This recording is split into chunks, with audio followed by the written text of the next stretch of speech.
بسم اللہ الرحمن الرحیم۔ شروع اللہ کے نام سے جو بڑا مہربان نہایت رحم والا ہے۔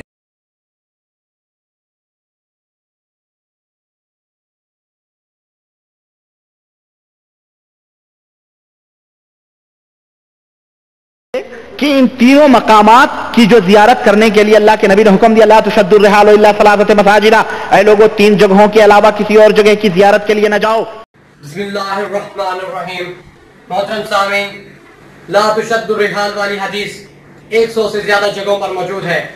انہی میں سے سیاستہ کی کتابیں بھی ہیں۔ صحیح بخاری میں حدیث نمبر 1189۔ آئیے میں صحیح بخاری سے دکھاتا ہوں۔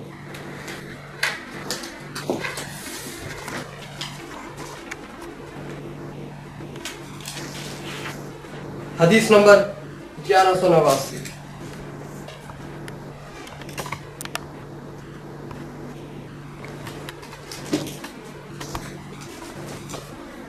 صحیح مسلم میں اس حدیث کا نمبر 3384 ہے۔ جامعہ ترمذی میں اس کا نمبر 326 ہے۔ سنن ابو داؤد میں اس کا نمبر 2033 ہے۔ سنن نسائی میں اس حدیث کا نمبر 701 ہے۔ سنن ابن ماجہ میں اس حدیث کا نمبر 1409 ہے۔ الغرض کو 100 سے زائد ان مقامات پر حدیث کو کے صحیح الفاظ یوں ہیں: لا تشد الرحال الا الى ثلاثۃ مساجد، یعنی اللہ کے بعد الہ کا لفظ موجود ہے، جبکہ یہ معراج انڈین جس میں بہروپیہ بن کر فضیلت الشیخ کا روپ دھارا ہوا، اس نے اس مشہور زمانہ حدیث کو غلط پڑھا ہے اور اللہ کے بعد الہ کا لفظ چھوڑ دیا۔ محترم سامعین، یہ معراج بہروپیہ جسے اس قدر مشہور و معروف حدیث شریف بھی صحیح پڑھنی نہیں آتی، وہ کتنا بڑا جاہل انسان ہوگا۔ اس قدر جاہل انسان امت اسلامیہ کے بڑے بڑے علماء اور اولیاء پر تنقید کرتا ہے اور ان کی شان میں گھٹیا اور بازاری الفاظ استعمال کرتا ہے، اور اس کی اپنی حیثیت یہ ہے کہ 7 الفاظ پر مشتمل اس چھوٹی سی حدیث کو صحیح پڑھنے کی اہلیت نہیں رکھتا۔ وہ مسلمانوں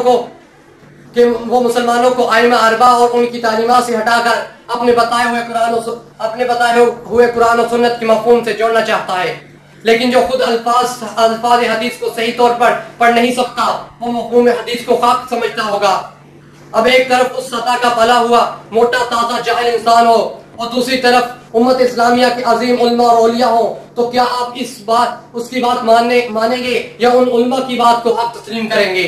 اور ایسا جاہل انسان پاک و ہند کے جلیل القدر علماء دیوبند پر اعتراض کرتا ہے، اور اس جاہل کی تنقید میں کیا علمی وزن ہوگا؟ اس حدیث شریف کو اس قدر غلط پڑھنے والا اگر غیر مقلدوں کا فضیلت الشیخ ہو تو میں نہیں سمجھتا کہ پھر جاہل کیا چیز ہوگی۔ شکریہ۔ معراج نے کوشش کی بے شک، معراج نے کوشش کی بے شک، تحریف بخاری کی، لیکن معراج نے کوشش کی بے شک، تحریف بخاری کی، لیکن ناکام ہوا، ناشاد ہوا، ناکام ہوا، ناشاد ہوا، باقی ہے بخاری کی باتیں۔